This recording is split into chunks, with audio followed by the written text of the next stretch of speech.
What's going on, everyone? Welcome back to the Monster Bass channel. You got Paul here with Burley Fishing, and I'm going to talk a little bit about fishing in the river. This is one of our favorite things to do, and I'm going to talk to you about a time of year that is particularly difficult. Not just for a lot of people, I would say for anybody that fishes. It doesn't matter how good you are. The river in the fall, especially in the north where we are, we're in Michigan, can be extremely challenging to fish. Reason being, a lot of these fish, it's kind of like you're gonna get 50-50 days where the fish are gonna be either buried down deep, hugging the bottom, not doing anything, or they're absolutely just chunking up. It happens to be October right now, early October, which is early fall, which is normally one of the best times to fish, especially for smallmouth in the river, which is where we are today and what we're doing today. And by say my we, I mean me, and there's Jeff right there. So we're kind of on a mission. We're looking for some of those bigger fish. We're hoping that they're going to be feeding up today. And we're hoping to just for a game busters day. That being said, when we woke up this morning, it was frigid. Like 29, 30 degrees. We had a cold front move in overnight. Fortunately, no rain, but a frigid morning, which really could make for a tough day fishing. A lot of times when those cold fronts come through, so it was like 60 the day before and it was 30 this morning, when those cold fronts run through and you're fishing either on them or right after them, a lot of times those fish are gonna get really lethargic. They're gonna get down deep, they're gonna be hugging bottom, you could put a bait right in front of their face, park it there, get out, run a Chinese fire drill, go order some food, come back, get back into the thing that you just parked, and they will still not be taking your bait. And then on the next cast, they may eat it. You never know. So a lot of times, using your confidence baits like in a river, like a Ned rig, can be good, but can also be really frustrating because you can see fish, you just can't catch them. Or, like I said, they're just gonna be all over you. So I'm gonna walk you through my bait selection for days like this, for cold front days, and I'll walk you through a process for how to attack a river in fall in cold weather, in this case in a cold front. The first bait I want to start with is actually going to be a tube. This one happens to be what's called stupid rig, which is basically just a weedless tube. The nice thing about a tube is it imitates a craw. It can imitate a lot of different things, but it really imitates a craw. But it has like this slower fall, as long as you have the right weight selection. I prefer in the river. My go-to is kind of a 1/4 ounce. But it has a nice slow fall, and it kind of wobbles as it goes down. And every time you sort of you twitch your rod or like jerk it upwards, the tube is going to come up and then kind of scissor down really awkwardly. That's going to draw a lot of strikes even on finicky fish. So that is going to be my go-to. Now my goal, we talked about the process. The process is going to be, are they going to be moving? And are they going to be chasing things? Or are they going to be sort of hugging shallows, hugging bottoms, and maybe just feeding when there's like the right opportunity comes by? This is a bet, I'm starting here, that they're going to be more hugging the bottom or maybe searching slack water, looking for a morsel that looks like an easy target. What's another bait that fits right into that? Well, that's gonna be you guessed it, the Ned rig. So I'll break this one off for you so you can see it. So another tasty morsel that's gonna be like a low threat, look like an easy meal, is going to be a Ned rig. This happens to be a hellgrammite, which is a river bug that lives in the river and makes for a tasty treat. Really easy for a bass to eat, not very defensive, and when you work it slowly, it just looks like something they can grab and go quickly and get a nice little bit of protein. So tube, I think, is my first option. Ned rig, I'm gonna downsize, even slow down a little bit more. And on the Ned rig, typically I would go 1/4 ounce. I'm gonna go a little bit lighter again because we've got a little current. Kind of want that to be flowing in the current, not necessarily ticky-tacking on bottom. So not quite swimming it, but not quite living on bottom either. Now the next bait in the arsenal, sort of like my hierarchy of are they chasing or are they looking for those easy meals, is going to be a finesse jig. I happen to have a football jig here. We do have a lot of rocks. I like this for rocks. It's a little bit harder to get trapped. And what I paired it with is a really small craw, a really finesse-y craw, just to give it a little bit more body. This is kind of a bigger chunk meal and has a little more action. So there's really no wrong way to fish a jig. You can drag it, you can hop it, you can even do a little bit of flipping. Now, this is a little bit more of a chase. Craws are not as much of easy prey. They take a little bit of effort and there's some risk involved for the fish. So I would say this indicates, if you're getting a bit more on like a craw pattern jig, I think it indicates those fish maybe are a little more aggressive than you might think they are. If that's the case, you're getting a couple bites and you really want to see if they're moving or not. Get back here. There we go. I do recommend trying out a crankbait. This is a great place to start too. So if you wanted to start on this side of the spectrum, like are they chasing, are they not chasing? A crankbait is a great place to start. What I recommend is a finesse square bill, something a little bit on the slower side. What you're really gonna wanna see is, you're gonna wanna watch to see if maybe fish are chasing but not taking. That would be my tip with a crankbait or a square bill.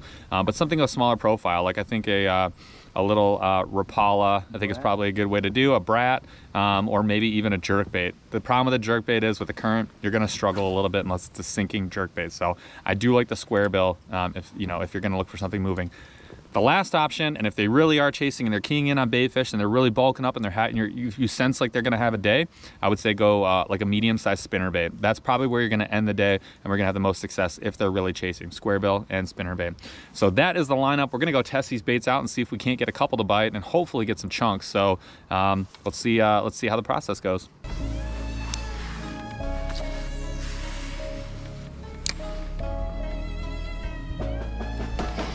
Got one. Oh yeah.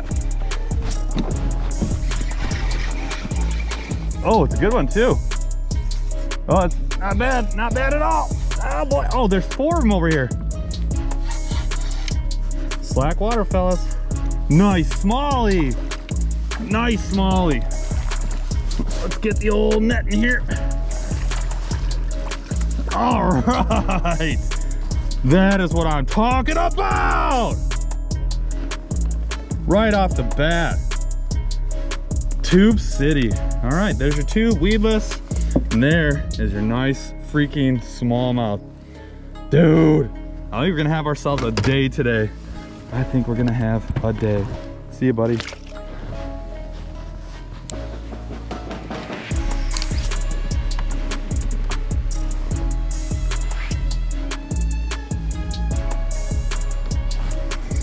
Got one. There we go. Man, I was like, how's there not a fish over there? There's a couple. Oh, it's a nice one.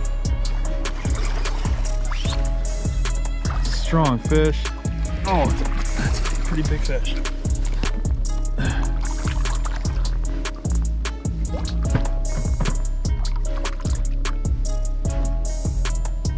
There he is. Oh yeah, boy! That's a big. That is a big all day. Oh, that's a 17 all day. Dude, the tube is the money today. All right, let's get homeboy back in the water. That is a pretty fish. Tube strikes again. Walked away with it. Oh, look at the cataract. It's an old fish. See you, bro. Thank you very much. Oh, that was great. Got one. There we go. Not a big one, but that's fish. All right, on the jig. Good sign. You always love to get a jig fish. Carried it for a second. There you go. Little river smallie on a little jig. So that should tell you if a fish that big can catch your jig, you're fishing the right size, because that is going to be a morsel for a larger fish. All right, guys. We went through our day. We did get a couple fish, which is really nice. And the bait that produced today was, in fact, the tube.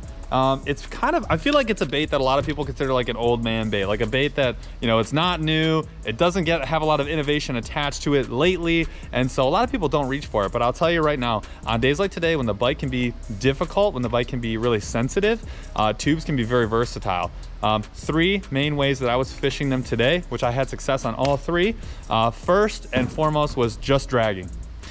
1/4 ounce, allowing that to drag along the bottom and just bump up. And if I ever got hooked up a little bit, I would just test to see if it was a bite or a rock. And then just a little rod tip would hop it over that rock. And I was able to fish these like troughs and sections with a little bit of current very efficiently and keep it nice and slow right in front of the fish.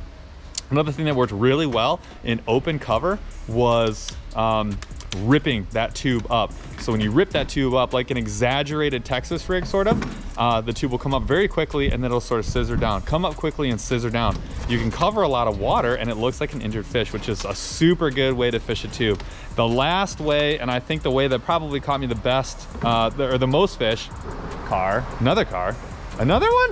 Well, it's like there's a road up here. One of the most productive ways was actually allowing, like throwing, wherever I saw some cover, whether I knew there was maybe like some leaves on top of the water or some sticks, and I thought there might be a fish nearby, but I didn't know right where it was. Flip the tube up a little bit high. Those are hollow, and they slap the water right before they come down, and that can trigger a fish to bite. And that was actually how I did most of my damage today. Flipping it up high, letting it slap the water, scissor down to the bottom, just leave it, and then I would get a fish after a couple seconds. So those are my 3 tips for fishing tubes. Thanks for following along. If you haven't already, hit the subscribe button for Monster Bass. We have content coming out like this all the time from anglers that are really, really quality, and they're fishing in the same areas that you fish. Monster Bass does a wonderful job of making sure that you're getting content that's for your area of the country. We're here in the Midwest in Michigan, and this hopefully will help you out. Also, yeah, we do got you. Please also come check out Burley Fishing. We have a YouTube channel where you can find us there. You'll also find us with the Aggressively Average Angler podcast. It's brand spanking new, and it's a heck ton of fun. And we're actually gonna be live on the Monster Bass channel October 17th. So if this comes out late, that's not my fault, but go check out that live, because I bet you it's awesome. Or not 17th, it's like the 20th or something. End of October, that's when we're gonna be on there. Anyways, I appreciate you guys hanging out with us. Hope you enjoyed the scenery, hope you enjoyed the fish, and hope you picked up a couple of tips and tricks. Have yourself a wonderful day, and we will catch you out on the next video.